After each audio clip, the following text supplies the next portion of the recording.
Special चाय। पीने से पहले बोलना सीख। तू सिखा दे। ये स्पेशल चाय बोलते हैं उसको। 3 रुपए की आती है, लेकिन तू 1 रुपए की कटिंग एज पी। यहाँ सारे हमाल ना वही पीते हैं।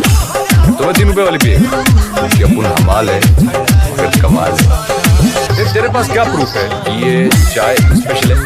मंदा की जुबान पर ना इधर कोई शक नहीं करता है, समझा क्या? तो लगा अपनी जबान चाय को, फिर मैं मुंह लगाता। किसी की हिम्मत नहीं हुई कि चाय का ग्लास लेते वक्त कोई छुए भी मेरे को। और तेरे को क्या लगता है तू ऐसे 2-4 फिल्मी डायलॉग मारेगा तो पटा लेगा मंदा को? चाय पीनी है तो पी, नहीं तो पतली गली से निकल। एक दिन तू इस चिल्लर को स्पेशल चाय पिलाई, वो भी मुंह लगा।